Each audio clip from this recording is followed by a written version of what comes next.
that we expect will be given to us as being part of citizens of that country. And so we trust our leaders to ensure that, as part of governance, they are automatically guaranteed to us. However, we don't see it happening because of, there you can cite several examples. But I'm really, really happy that the P6 organization is taking this initiative and looking at the um, overwhelming number of participants who will be future volunteers in bringing this awareness. I'm really, really happy to see the cause for which this entire exercise is being held.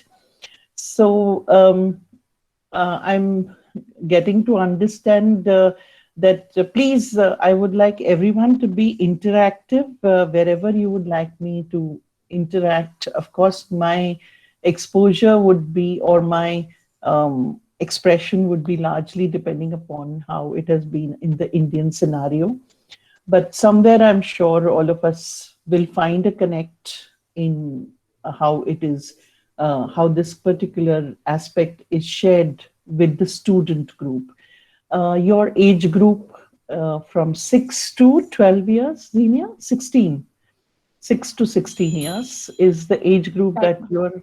So you're actually looking at students who just step into the school and are nearly graduates of school. So these are very crucial years because you formulate an opinion about certain things, and that opinion may be impressed upon by your mentors, by your educators, by your family members, by the society around you. An individual grows up with those perceptions. Typically, this is how things are, and this is how the things are to be accepted. So very often when we are looking at things, people have kind of given into the circumstances. This is how it is going to be, and what change can I bring? I can't do much. I'm a single lone person. So what is the change I can bring? So we need to make sure that we need to have people understand that each one of us is empowered. I am doing my bit by bringing that enlightenment to the people I interact with. And in similar manner, the first generation to be made aware is very, very crucial. They have to strongly believe in you. And when do they believe in you? When you are able to formulate a connect. So it is very, very crucial to first build that connect. So we are all coming from a fairly well-to-do backgrounds, and we are probably taking certain things for granted, basic comforts of house, uninterrupted electricity, uninterrupted water supply. These are some things that a chunk of population across the world is deprived of. So these are something that is very fundamental to our living. When we say, I need the pocket money, you are asking it as your right. But there are children who probably are not in a position of asking pocket money because they don't even know whether they will be getting 2 square meals a day also or no. So when we talk about rural countryside, in developing countries particularly, their basic concern, the basic living is strongly oriented around the fact that whether I would be able to uh, make do for the day or no. So very many families also are not able to feed their children adequately. And that also compels child labor that we see around us. And also, when we look at the nature of these issues, they're largely in countries that have a major population issue. So even that concern can be dealt with by education, by making them aware of their fundamental rights, of their of a of an element called dignified living. So we don't understand what is dignified living. We are uh, one whose conscience is not awakened will not know what a dignified living is. So you need to wake that conscience in the people. So I have just prepared a small presentation. I would like to present my screen, if I may do so. Xenia, would I be able to? Yes, ma'am, most surely. I present my screen, and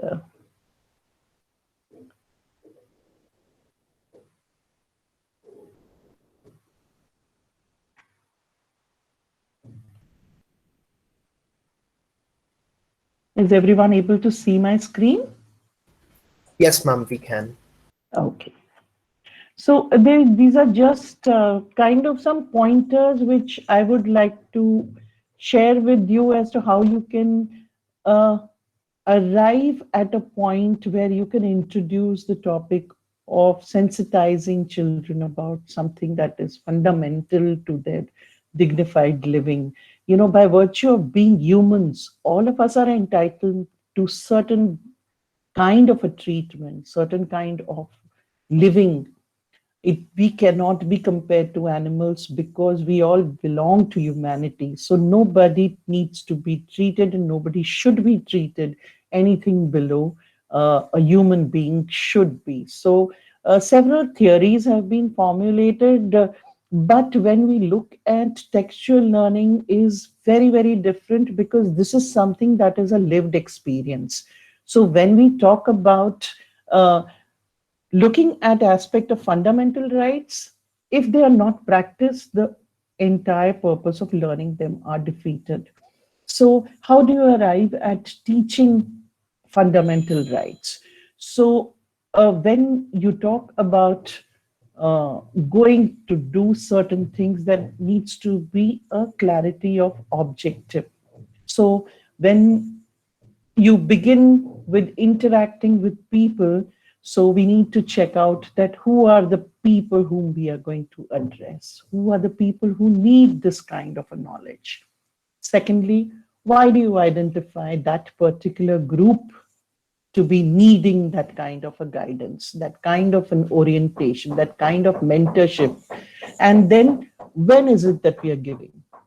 In this particular scenario, we are in a lockdown situation, and in very many countries, we find that issues of domestic violence have instead risen because of the fact that, you know, the spouses are having to spend more time together in small congested living areas, and as a result of that we are ending up with more confrontation and conflicts. And lastly, where is it that you want to orient the group with? Are you going to have them online? Are you going to interact with them in person? Or are we going to have them in a school area? What is the kind of group? So once we have clarity on all of these four spheres, we start working on how do we go about achieving this objective. So first and foremost, a small clip. All of us, you know what it is about.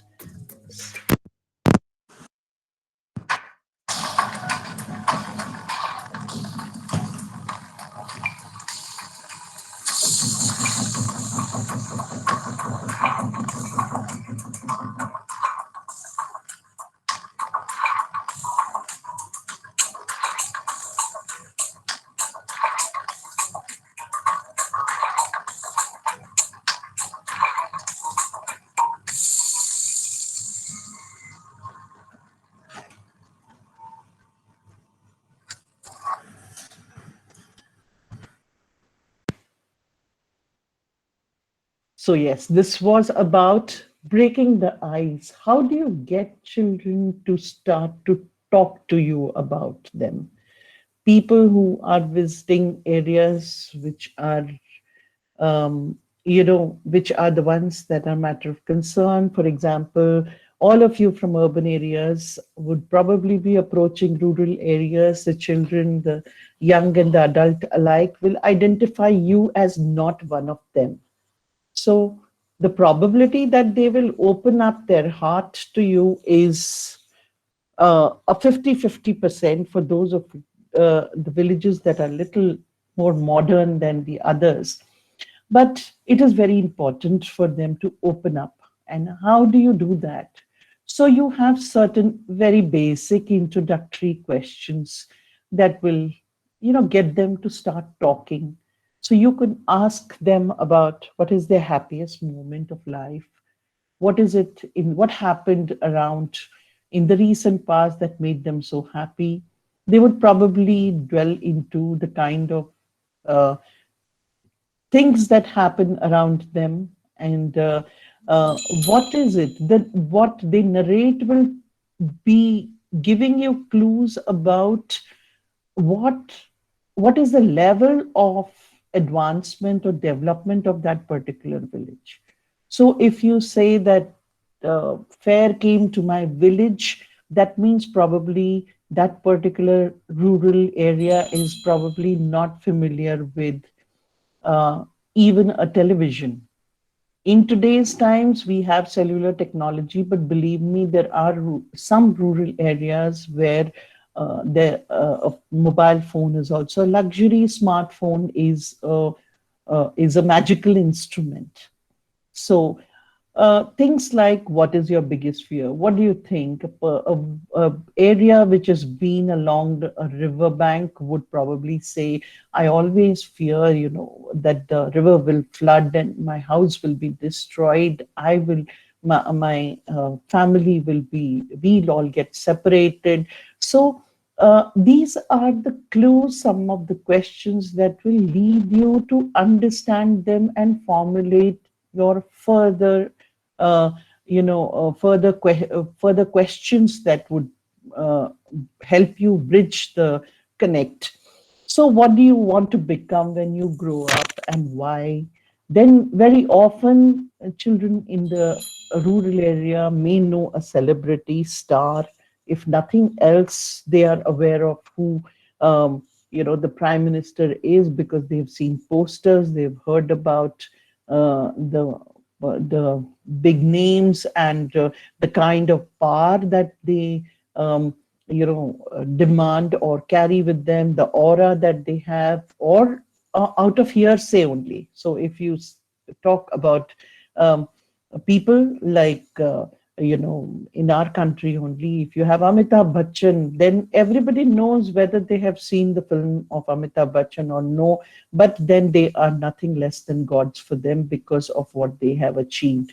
And of course, when you ask them a reason why they like that particular icon, or there has to be some quality in that particular person which the child has, or has that innate desire to acquire when he or she grows up.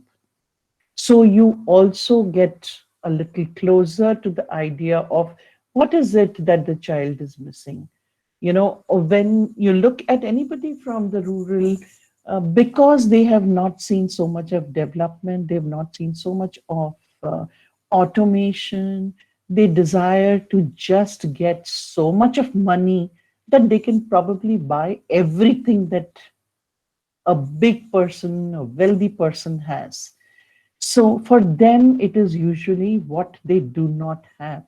So even if you look at people in the urban areas, their desire is to get what they don't have. Very few of us, very few, barely 10% would really have gratitude and be grateful, thankful to God for what you have, and be content with it. So things like name four things they feel are very important in their lives, apart, of course, from their family. In fact, if you ask in rural country, they would probably not, a 15-year-old would not think twice if opportunity is calling him or her, which is promising him a completely different life. They will not think twice to abandon their families. They might come back after 3, 4 years, which you do see sometimes as a reflection in films, which you do see that, the realization comes, gratitude comes, because only when they have acquired those things, they feel the emotional quotient being a big void which nothing can fill, and so then they come back. However, most of the time when you ask people from kids from the rural, they just want to have a lot and lot of money. I want to own car, I want to fly in aircraft, etc. These are the things that are telling them that they want to make it big, they want to be successful, uh, in a way that everybody fears them, and if they want anything, there should be nothing that can stop them. Now, when I just mentioned about being successful, uh, it is not exactly being successful, because many of them are not even aware how the money can be uh, earned. So often you find that they fall prey to uh, people who promise them big dreams, and as a result they often land up in situation which leads them to earn money in a very unlawful way. So those are also aspects that need to be uh, made aware to them, that there are good ways or bad ways of earning money, which you should not you should be very, very careful about. So of course that is a completely different tangent. One would probably take the uh, aspirations of these children. While we stay on the track of what is part of their fundamental right, we come to with these particular questions. You may probably uh, gather essential and valid cues from these answers. And very importantly, when you are forming a connect, the child should be addressed with his or her first name, and always appreciate something about the child. So once the child feels appreciated, the child wants to open up even more. And he or she looks up at you as a friend, as a mentor, and then is more at ease to share things. And also, like, there are ways when I can talk about how it is in India, because there is a different way of addressing the youngsters and those who are younger in age, and there is a different way to address people who are older. There's a little more respect that gets added, like you say tum and aap. So if you are addressing even a small child with up, it doesn't really matter. The child is able to feel dignified, that I am important, that I'm being addressed as if I'm understanding, and uh, I am capable of understanding. And so the child feels more responsible. He becomes more and more receptive to your opinion, your word, and is able to confide in you. And then there is a gradual shift. You may not really become an icon for him or her, but nonetheless a well wisher, a mentor for the child. And this will help the child to open up. Your follow-up question, which you propose to ask, should be such that is requiring a very short answer, because we'll keep that for a more personalized interaction where you say, okay, fine, whatever happened in that, now we'll talk about it later, or we can. So sometimes we need to get to a point in a more quicker manner, which can probably be, I'm will not be able to give you, because when you're addressing, the group of children may differ from place to place, and from if you have a heterogeneous group, again it's a different way. And I'm sure if you have taken up this responsibility of this important task, I'm sure you have the needed judgment for deciding upon the kind of questions that should follow subsequently after the icebreaker. So, before arriving at the theme of fundamental rights, you need to have a very, very generic question whether the child knows about fundamental rights, or has the child ever been to school, has had any aspect of education, why not, whether he started and did not continue, and what was it that made him discontinue. There are different reasons across different countries as to why there are dropouts from school. It is not a feature for the rural schools only. It is a feature, very much a feature in the urban areas also. The main reason being economic reason, because we are a very populated country. We need to have individuals trying to venture to earn a living as soon as possible. So education becomes mandatory only till the time they qualify to become employable.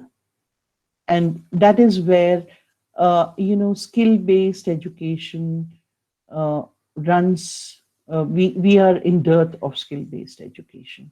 So the minute a person has learned how to read and write, he is going to be probably engaged in an sector where he will be easily dispensable. So the insecurities that lie ahead are something that they are not aware of. So how do you get children to ensure that, how do you safeguard your future?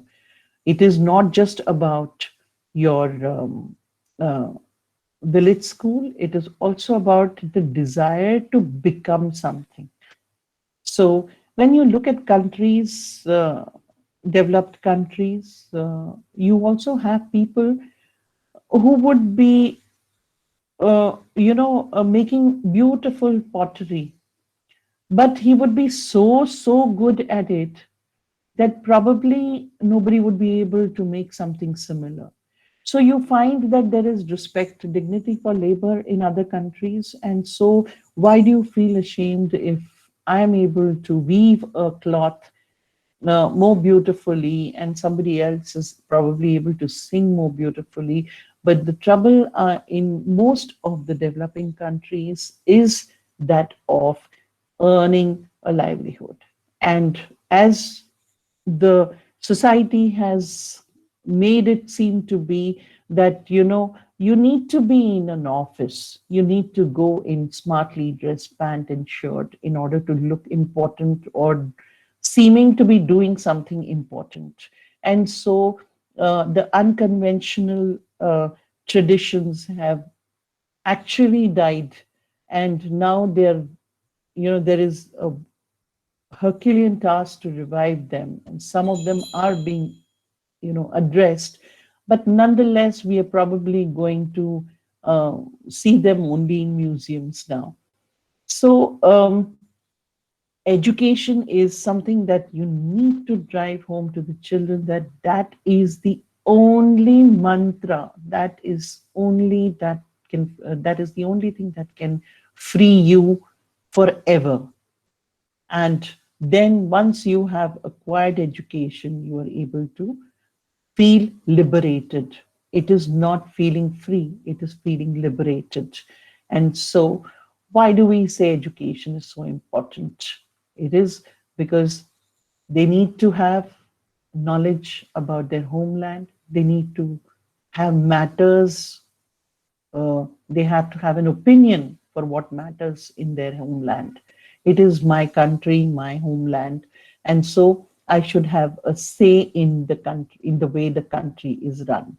And the aspiration to live with dignity can be fulfilled only when one is able to make well-informed decisions. So today you have somebody who is become 18-year-old, and he is eligible to vote. The entire neighborhood is following a particular political ideology, and they go out and Somebody has told me you should vote to someone. Who is going to make a decision for you? How do you make good decisions? If How has education made a difference to you? I have acquired education. I should be able to analyze the good and the bad, and I should be fearless in choosing what I want for my future. So when you talk about developed countries, the developed countries are far way ahead. It has been possible because they have been able to put behind them these issues that have been that have kept people in the dark in the name of tradition, in the name of orthodox ideas. So we need to evolve. The world is changing, and if when we are talking about globalization on one side, we can't be finding ways of challenging that and then upholding your age-old traditions that are really not contributing towards societal development. In today's times, when you look at uh, things that are happening across the world, in different kind of stripes. In our country, I think India's uh, standing has gradually started lowering as a country that was promising, the country that was ready to become a superpower, and gradually we are coming because the international opinion is changing from what is seen as where the country is making headway. So we need to also be understanding of the fact that while traditions, culture, customs are very personal, we have to see a bigger picture. I'm looking at a society. People other than me are also part of the society, and they need to be coexisting with me. And so I need to be able to take a decision which is good for the society at large. And when we are able to take well-informed decision is then when we have read on our own. If I'm going to listen to someone else and going to act on the same hearsay words, then that is not my decision. I have to be able to read from all possible sources, the good and the bad, and then be able to make analysis of that. So being literate is not enough. You need to be educated, because when you are educated, you are able to know why certain countries are better than your country, why certain things get done better than the way you do it. When we talk about globalization, the aspect of globalization is because we know we are sharing the same concerns. Tomorrow, if there is no planet, we are not going to exist either. So why are we shrinking our minds to an extent that it's going to be I, me, myself? I think some time ago it was in the news that there's going to be again a big, huge boundary wall between Haiti and uh, its neighboring country, largely because of the fact that people are infiltrating and there are refugees and immigrants illegally crossing the border. Now, suddenly, the entire world is trying to keep their resources with them, safeguard it for their own people, and not allow anyone else. But when there is a calamity, when there is a pandemic like we faced recently, it is not going to handpick people from a specific territory. It is going to be out there for everyone to run from. So, uh, in the age of globalization, where we need to share information, where we need to have inputs. So when we talk about how political uh, successes have happened, why they've happened, because we learn from somebody. See, the saying that we won't get opportunity to make all the mistakes ourselves, so it is better to learn from others' mistake, because that is the only way we can move ahead and achieve things faster. So when we talk about education, why we have in most uh, countries, education is becoming a major responsibility of the state because that alone can empower. But what states are doing basically is giving the basic minimum education where the child individual is able to learn to read and write. So that is what when we say that he or she is becoming literate, that means just enough to be able to earn a living. So you are not unemployable. And that is because of the economic well being of the country. So education is something that you need to go beyond. And when you educate a person, you are going to educate the society at large. Now, our country is also governed with, I'm sorry. Okay, sorry. So our country is governed with certain laws, have rules in the school, so does the country. The country also has to follow certain rules, and these rules are enshrined in the constitution. And the leaders of the country, any country as a matter of fact, cannot do their own whim and fancy in order to control or regulate or govern the country the way they want. One basic aspect of modern day politics is about votes. Whether it's a developed country like US that we recently saw how President Trump was unwilling to accept the mandate of the people, so is the case with any other smaller country where everyone wants their share of power. And once whoever has tasted power, it is very difficult for the person to accept anything other than the position of power. And so when we are electing our leaders, we need to ensure that those leaders are going to bring the change in our life. So when we are electing people, we need to know who is a genuine leader. So if we read some of the old books, you will not come across the word leader. Political leader term has come in only recently. In the older sources, you will find the term statesman. The difference between statesman and leader is exactly the same. Statesmen were people who had the population, the citizens, the people of the country at the helm of whatever decision they took. In today's times, the leaders are more out of retaining the power that they have. So when we are electing people, we want those people to work for us. These are the people, that is why they are called civil servants. They are the servants of the civilian population, and they are supposed to create an environment that gives us all possible opportunities to develop ourselves and our potential to the maximum. So you make conducive rules, you make conducive laws which are facilitating my growth. Today, we have several accomplished and highly knowledgeable people who, by virtue of fulfilling their aspirations, go out of country in search of greener pastures in countries who will acknowledge their potential. So, what we associate otherwise as brain drain.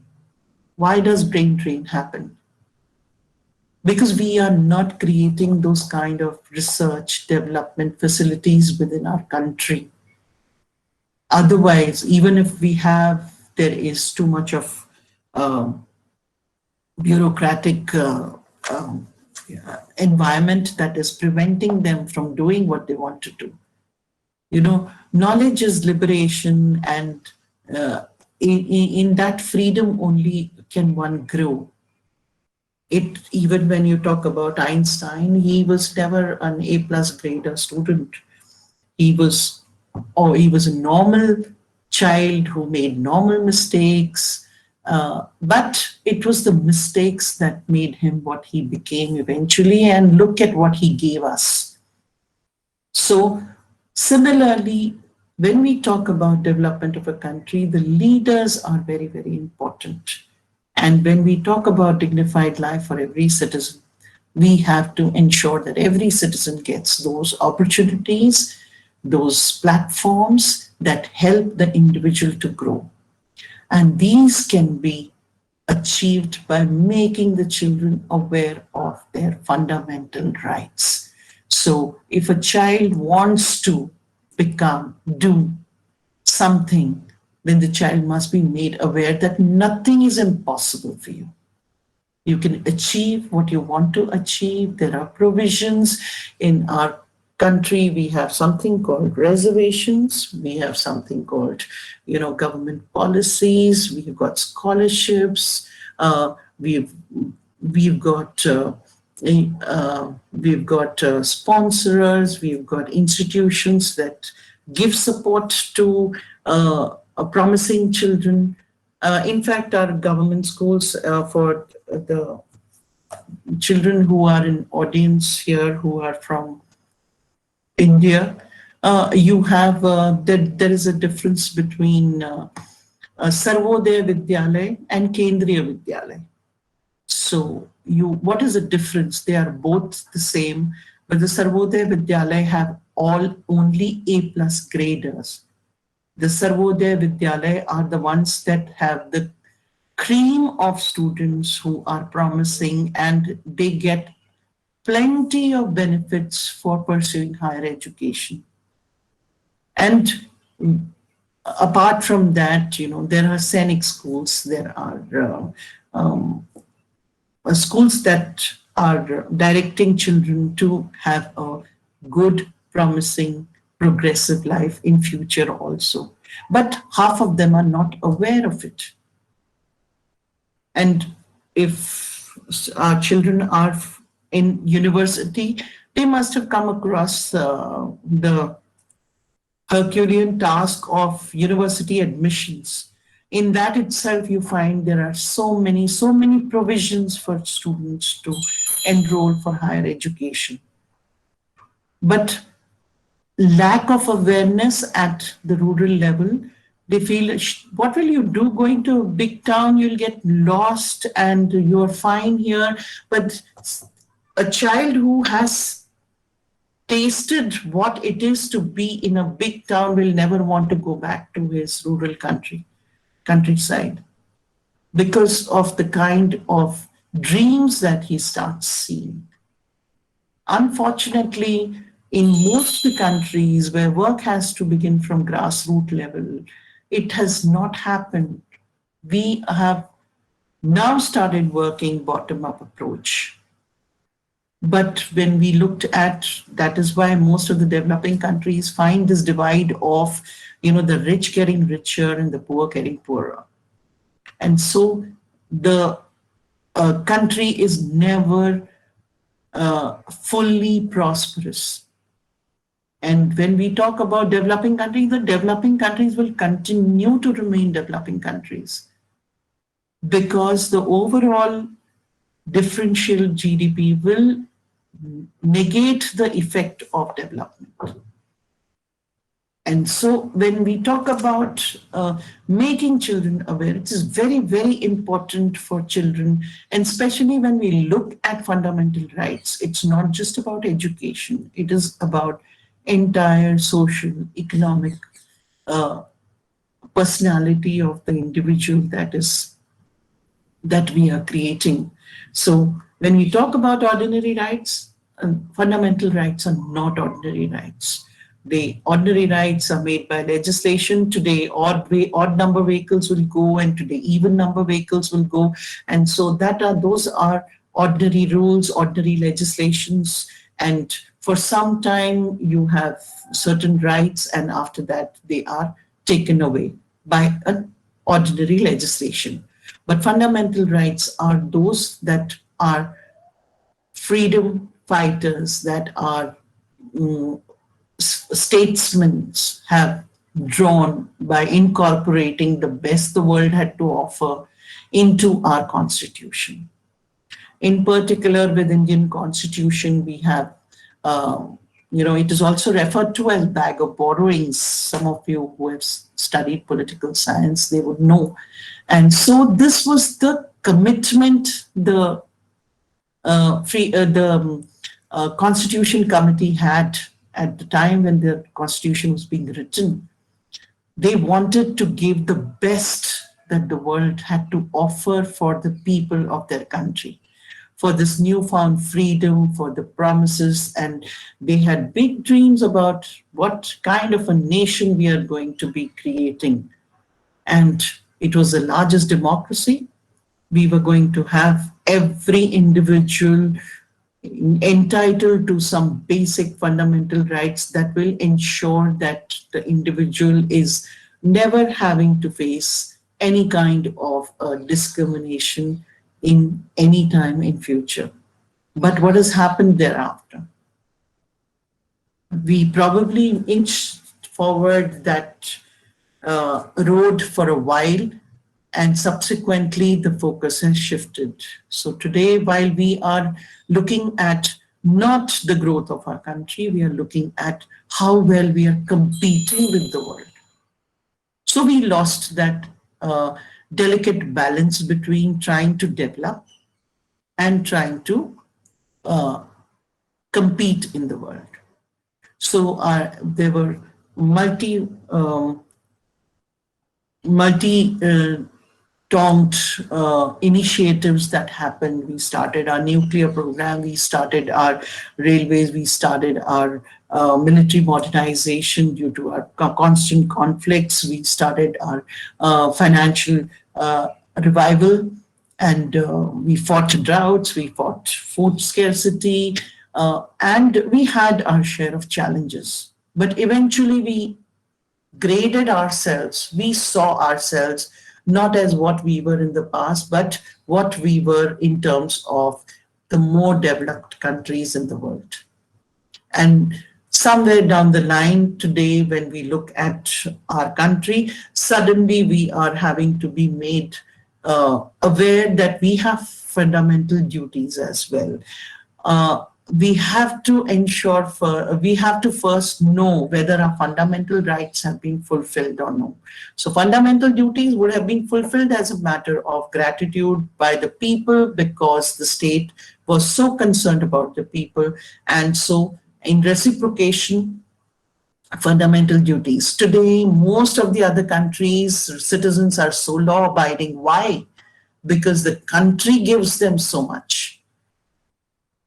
And in return, what they can do is to be good citizens. Everybody exercise their right to vote. Everybody is observing clean environment, not to litter. Everybody is law-abiding. We do not find, and it's very surprising that so many of us also go abroad and are such good citizens, with such good civic sense.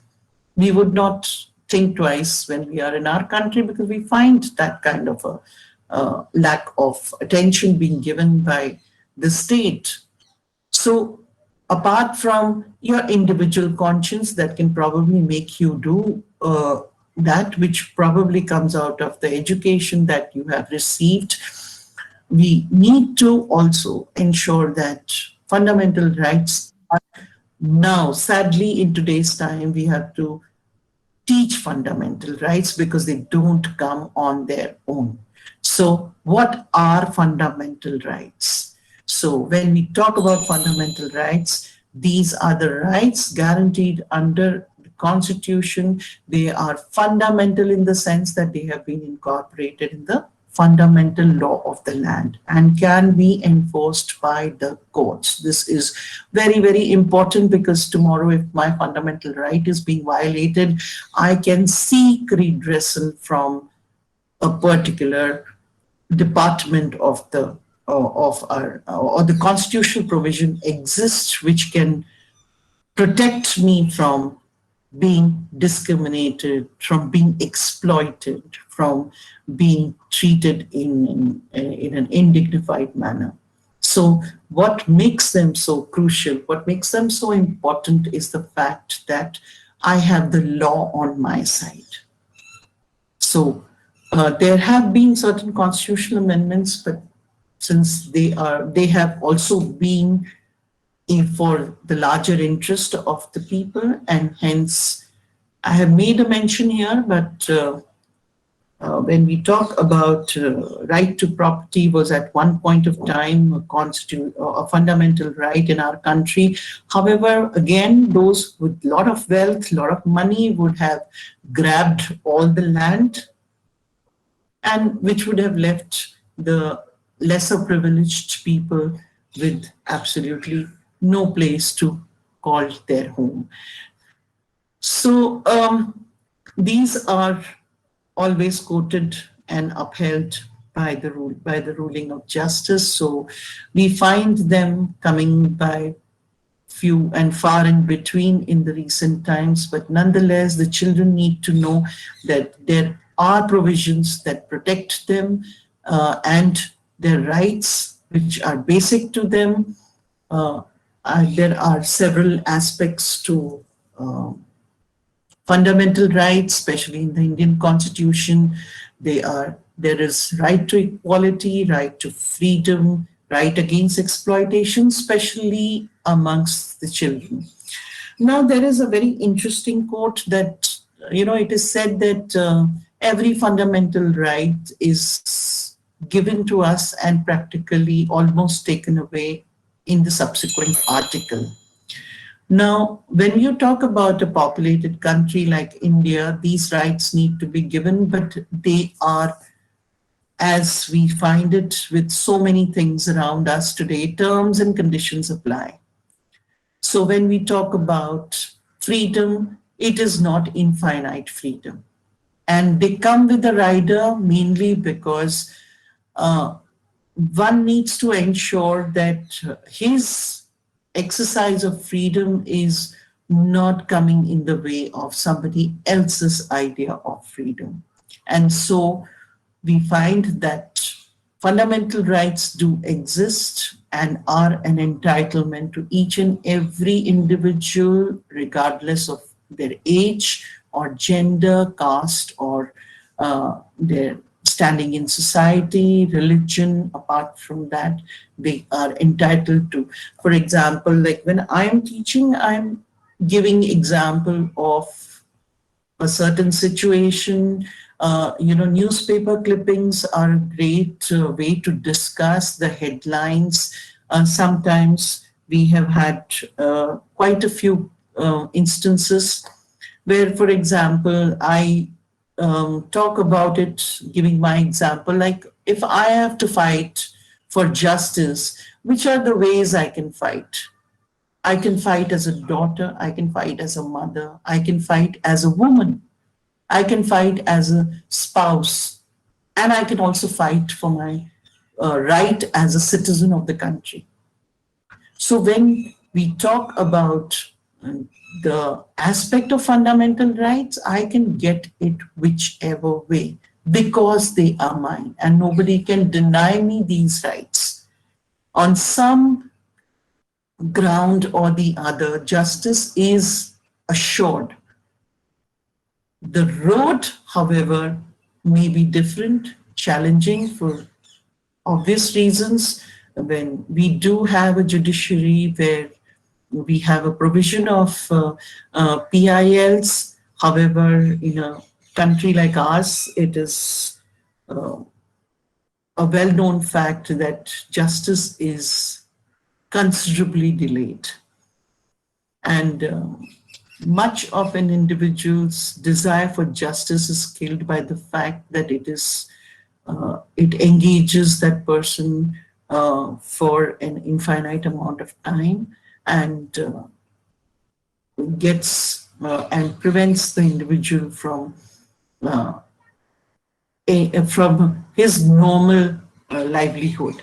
So when you talk about people who are fighting or who can take up a case of fundamental rights, if it is, and also we, when we uphold fundamental right, it is largely for against the state, because when you take it as a fundamental right means it applies to all people in general. So the probably the legalities of the case change completely because it, yeah, it encompasses the fundamental rights of the individual. So these are more or less very common in most of the newly independent countries, and in today's times they are very much recognized. In case of children, we have against right against exploitation. However, again, we allow child to be employed as long as the industry or the workplace is not hazardous. But in absence of lack of checks, lack of reporting, these practices continue to prevail. But educational rights, yes, the child has to be educated, you should not be pushed. The child should be, when you are teaching the children about fundamental rights, they should be knowing how far they are able to push it. They should know whom they need to approach. There are various NGOs that are working, various organizations that are working. They need to be aware of these organizations. They should be made aware of certain certain things that they feel are not going right. So if they are able to make that kind of distinction, if they are able to, even when we talk about fundamental rights of children, they are also entitled to a very sound, loving environment at home. But if there are differences at home where the child is unable to, concentrate on education aspect of it or anything, the child has a forum where the child can discuss these things. And very often you see that, when marital discords are being discussed or anything, child custody is an important aspect of it. So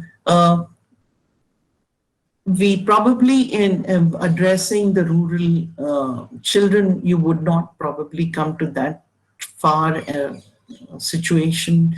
But yes, exploitation is one major concern, because early marriage of girl child and a patriarchal system in the society are two major deterrents for children in the rural side, rural countryside, and with that comes inequality of treatment and unequal education being given. There were certain advertisements that the government had come out with. They were very impressive. That there's a small child, boy being taken to the village school, and another one, he comes across another friend of his. He's saying, I can understand why you're taking the son to the school, but I don't understand why the daughter needs to be taken to school. So the father explains that I would like that my son gets an educated wife. So mental compatibility is far more important for anything to work successfully.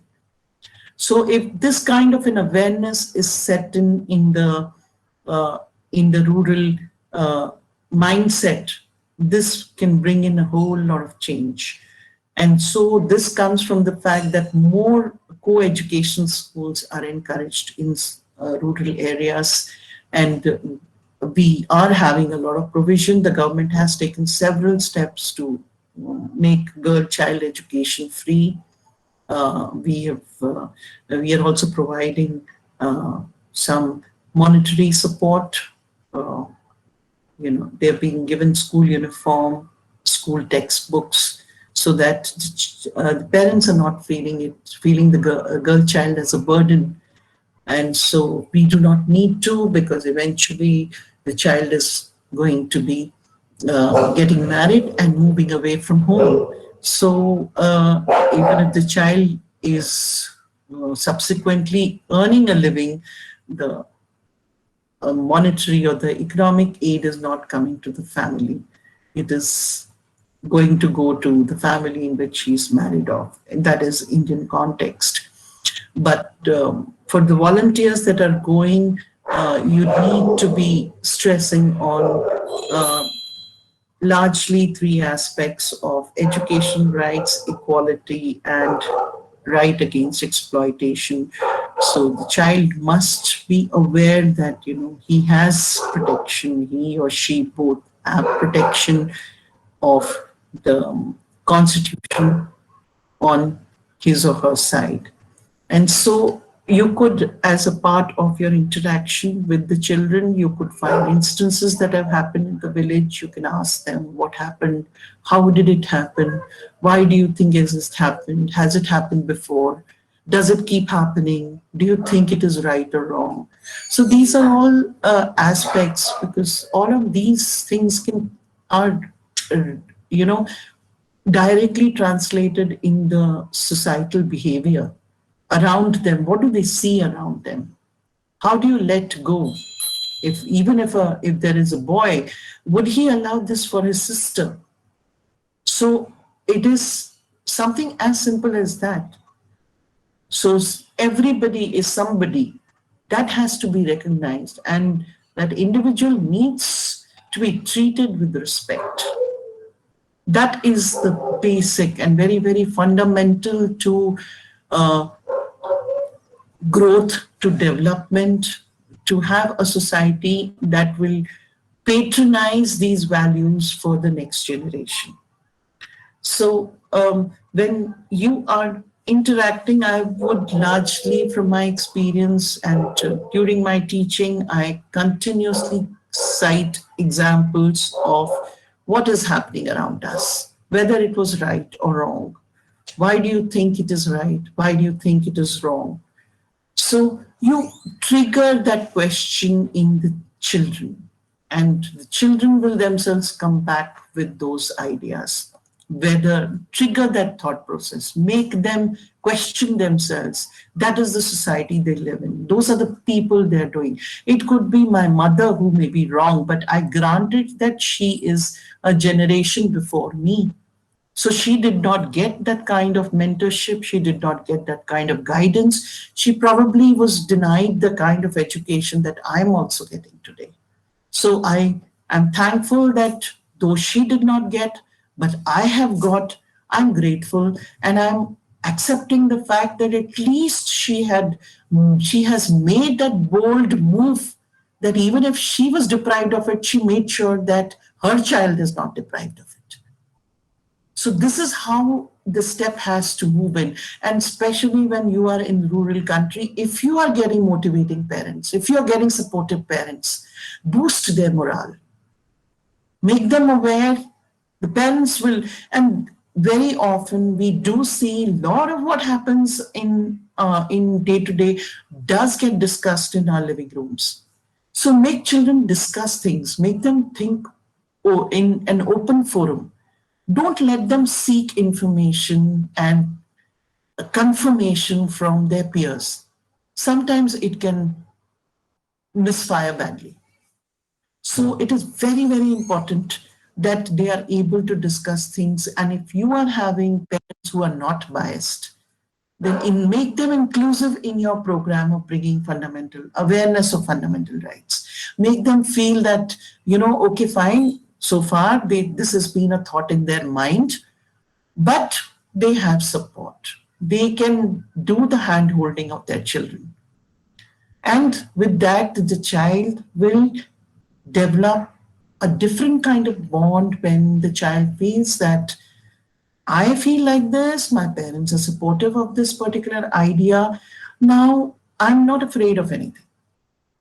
This gives them this added confidence, added strength to move ahead in the right direction.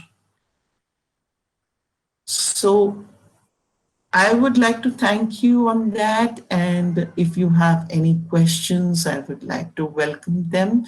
Please feel free, and not that this is the end of the road.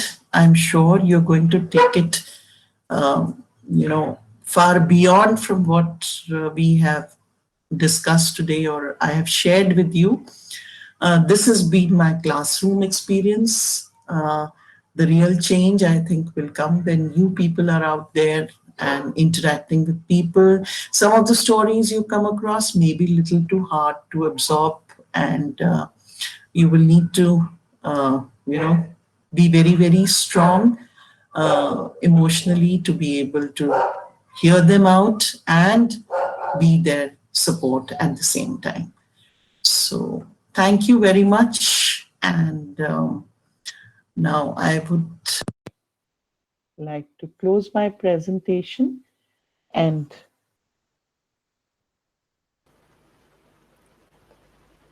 Thank you so much for those very insightful thoughts, ma'am. It truly has been just elucidating on how pedagogy in the area of political science works, and it's been absolutely delightful to hear you, ma'am.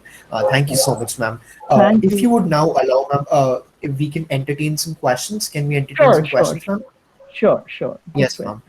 ma'am. So I request the participants to use the raise hand feature or use the chat box to ask your questions. I'll be starting with Arijit's question, which is on the chat box, and then following up with Jay's question. So Mhm. Arijit asks, ma'am, if a student shares an example of a fundamental right being violated in his community and asks for guidance, what should we suggest him, keeping in mind the feasibility aspect of a kid? Now Over to you, ma'am. it will depend upon. Thank you, Arijit. Very, very. I think apt question. I would say because we see this rampantly around us. You know, children often say, "Oh, this is not fair. This is not as per the way it should be." But in the larger picture, the child probably needs to be given a perspective of the other side. So, why things are happening the way they are happening in the given scenario, the pros and cons of the scenario need to be explained to the child. If there is something drastically wrong, then probably the option is to be the one to bell the cat. So, are you ready for it? Very often in schools, also, the kids find a lot of things that they feel are unfair. But are you really willing to take on the management? What do you stand to lose? What do you stand to gain? So, very often it is a balancing act that you do, whether it is worth the risk that you take by questioning the authority. So when shares an if a student shares an example of fundamental right being violated in his community, now in case of community, you have the elders in the community. So you if you are able to approach the community elders, your own parents, uh, it would be wonderful if your parents are you are able to openly discuss with your parents. So parents can give the perspective from the community's behalf. And uh, um, if a particular individual in the community is in a state where any kind of guidance can be helpful, then some of the community members could actually come together and probably collectively counsel the parents for what the child is going through. Very often, we have a very, very common case that we come across is that a child doesn't want to get married in a particular uh, with a particular person, but the family is pressurizing that particular uh, for that particular alliance. Then the child is looking for, how do I get out of the situation? So external help comes in. And in most cases, rather than getting a third person to get involved, it is better to share matters with people who know you better. A stranger doesn't know you. That is where most of the children risk themselves, because they go and they are, you know, pouring their heart out to somebody who does not know what psychological background you've grown up with, what is the environment at home, what kind of repercussions it will happen if you have very strict parents, if uh, you have issues of honor killing also, because you know you have instances where people outsiders help you only for such catastrophic outcomes. So it is better to have a situation where you are sharing with somebody who already knows you. I, for example, if I am to go and tell my neighbor, how much does my neighbor know me? My child knows me better, and I would seek comfort. And for that, you need to have that kind of a connect with your family. That's very, very important. Thank you, Lillian. I'm glad you enjoyed. Thank you. Thank Yes, you for that Arijit, very I apt hope answer. I hope Arijit is satisfied. Yes, it very much answers my question, ma'am. Thank Thank you. you. Yeah, yeah. Anyone else? We shall now move on to Jay if you'd like to ask the question. Okay, thank you so much for the presentation, ma'am. Thank you. I Pleasure agree was with you. Okay, I agree with you when you said education brings liberation. But in the question dropped to my mind yes, that in case the child does not see his or herself as an investment, probably maybe government is making every way possible in order to be educated for that child, or parents doing everything possible for the child to be educated. But this child does not see his or herself as an investment. How does liberation comes about? uh, I think I'm not very sure. Uh, could you, uh, If I may, Jay, there is some connectivity issues on your end. We are not able to hear you very clearly. okay. Could you perhaps try to remedy that and repeat your question, please? Is that you read in the comment section? Yes, yes, Jay. Yes, please. Yeah. Okay. May I ask Yes, Anwar. the questions, please? Yes, Anwar, you may. Yeah, thank you so much, ma'am. You presented the broad discipline, but I think I got a lot of something basically fundamental rights and also and leading. You talked and you mentioned about leadership or leaders. And for example, I live in Somalia, so I grew up there. So as some people are aware, as African and continent, and we are based in Eastern Africa. For that, so me myself, I did not see the what is the good governance is, and also I did not get the basic rights of any citizen who needs to get his nation. So there is a lot of civil war that occurred in my country. So now we are facing many problems like political crisis, like we are facing presidential election, and for the extension of Mafia. the presidential office. So now the opposite of the president, they are fighting for. Plan that for the last week is to held of demonstrations towards to throw the office of the president, and also there is a lot of the human rights and GBV or Yes, something valuation is which yes, against for women and children. So for this fragile country like Somalia, so still we need to understand what is the human rights is basically concern, and also the pillars of human rights. So how this country like this can fix or to escape or to solve these obstacles? Is there any countries like, for example, as you are Indian people, how could you manage for those crises?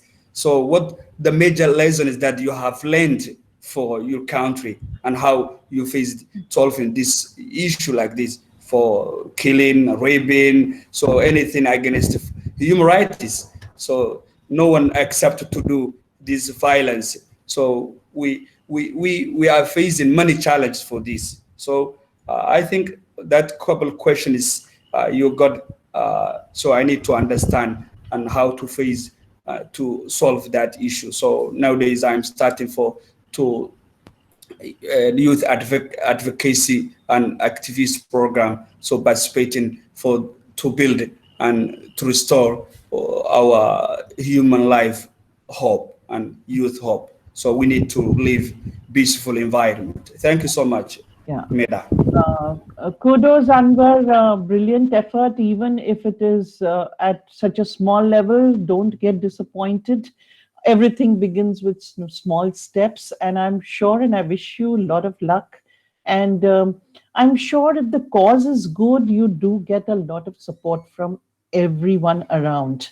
And if you have people who have understood the cause and have been able and are supportive of the cause, then I'm sure it is a matter of time when people will be able to filter the good and the bad and would take the side of the good and keep your efforts on. And the best way to be able to bring in this probably awareness would be going slowly, steadily towards enlightening people with inspirational stories about countries that have fought their freedom struggle, whether it was from colonial rulers or from military mafias like you have in your country.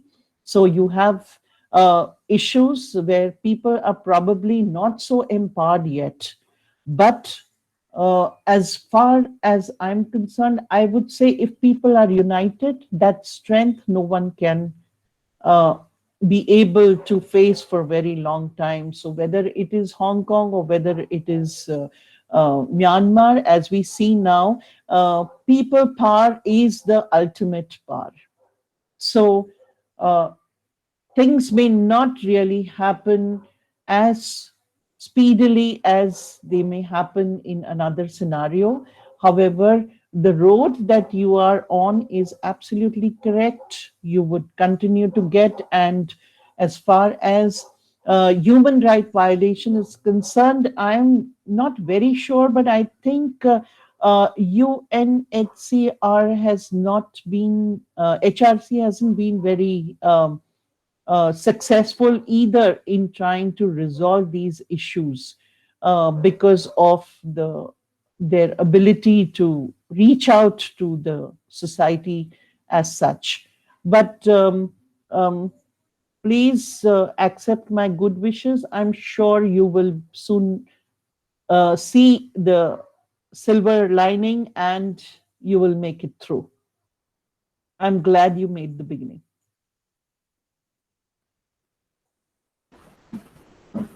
Thank you so Yes. much, ma'am. And Thank thank you so Thank much. you so much for your answer regarding my questions. So sometimes, so the last year I conducted for workshop about the GBV.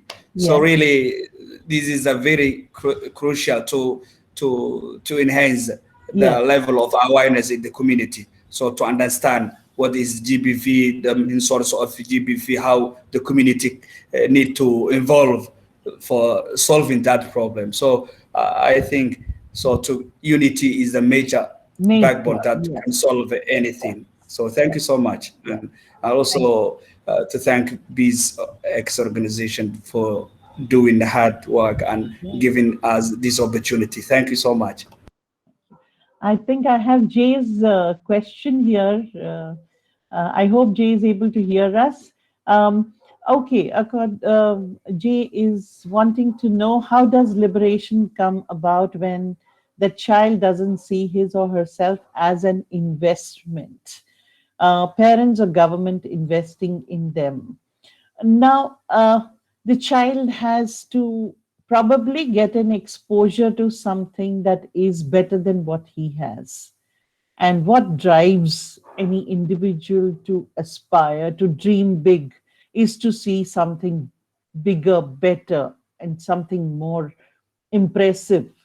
Now, when we gave an example of how celebrities impress upon us is the kind of aura that they move around with, two, three bodyguards.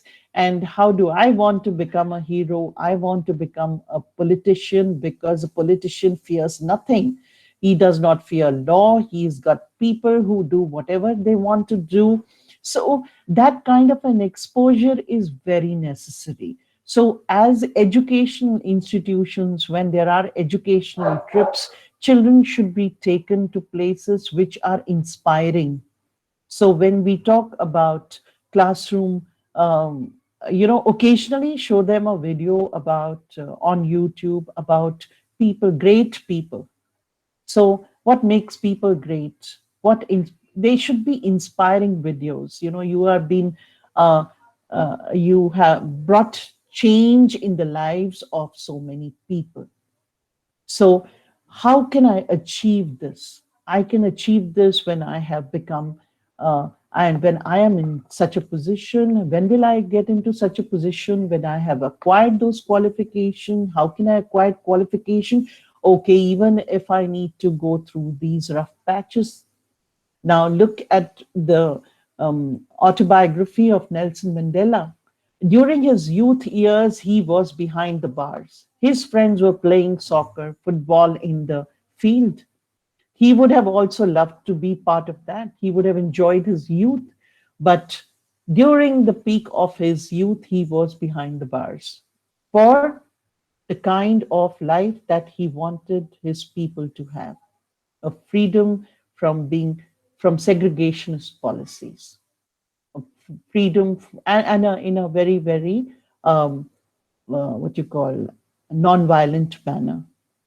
So very important, when we are small, very often, of course, now the culture is now fading, but very bedtime stories usually had a very, very uh, were very inspiring with a kind of a teaching at the end of it. You should be honest always, do good always. This was the idea behind bedtime stories, so that the child would sleep with those thoughts. They would be absorbed by the child through the time that of his or her slumber, and those virtuous qualities would be penetrating in the conscience of the child.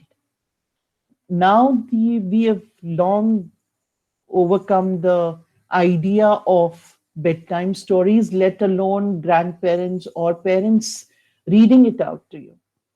But when we look at why we are the way we are, is because our parents have given us their time. And if we look at the generation that is now, if I am working here at the cost of my family getting neglected, I'm doing no good, because I cannot promise to be doing good to the world when my own family, my own children are seeking answers to so many things that are going on in their mind from people whom they don't know. So it is not entirely incorrect to say that, your home is where you need to look first. For you can go out to change the world, but if your family is not not able to create, you are going to create 5 other families who are going to be distraught. Like Ananda is saying, women and children are vulnerable, therefore education brings empowerment. Yes, as a woman in the initial years, I had the education, I had the qualification, but I felt that my family needed me more. I have no qualms, I have no regrets on that at all. So it's not that it was my role, it was the way the society was. Probably the new age, um, you know, uh, parents are probably choosing not to have children. It is better that way. We don't need to validate anything. It is the choice. If they have no confidence and they have no time for children, it is better they don't have children. There is absolutely nothing wrong in it. I think it is a very wise choice. If today they want to give their professional growth, professional success, professional demands an upper hand, there is no point in having a child just because society feels you've been married for so long, you haven't had a kid. So these are all aspects, we must now be very, very conscious individuals and think practically. Don't do things for society. Don't do things for others. You have to be in the, uh, you have to be dealing with the situation. So when I'm in trouble, society is not going to come to sort out my problems. I have to face them myself.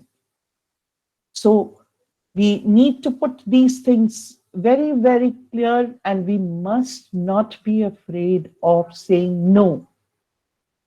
World does not end there. We are very, skeptical. What will people say? What will I do? I will not be accepted in the group. You have to let your work speak. You are committed to a cause. Let that drive you. So I would suggest to everyone that we are in a very, very changing world, changing society. We need to have our priorities very, very clear. Okay, so that is it. Thank you so much. Thank you so much for the answer, ma'am. And we'll take one last question that was asked by CS Nem, if I'm pronouncing it correctly. What boundaries do we need to keep in mind so that we're not seen as meddlers? Uh, Meddlers, I understand that whether you are interfering in the matters of others, if that is how I've got it right, is it so? Is that right? I think yes, ma'am. Yeah. So, see, it is how close you are to the individual, to the people who are needing to be guided. So, if you have close friend circle who shared everything with you, it's fine. Make a few initial initiatives to gauge whether uh, your inquisitiveness or your desire to help the person is welcome or no. If the person is not going to be responding positively, then probability is that the person does not want to open up to you to be able to help him or her out. So the boundaries may differ from are mainly need based. If I am in too much of distraught, people who are emotionally and mentally disturbed will open up and blurt out everything to any stranger. So very, very important first that you have to have a person who's open to, who's at the receiving end. If that person is open to share with you, can I help you?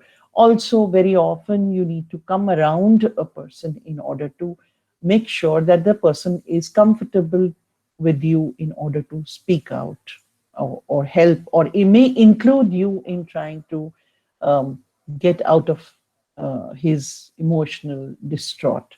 So those are probably things that you will gauge only depending upon the situation you are in. Right, ma'am. Thank you so much for answering the questions. I'm sure everybody enjoyed it. And it was highly enlightening to, see what kind of ways that are, there that can be taken up for reaching out to people, especially appealing to their conscience, which I'm pretty sure everyone here agrees is the most important part of, getting educated rather than literate. So again, thank you so much for joining, ma'am. It was highly enlightening and your opinions were, greatly different from what we've heard so far. from the children and the teachers that have come. So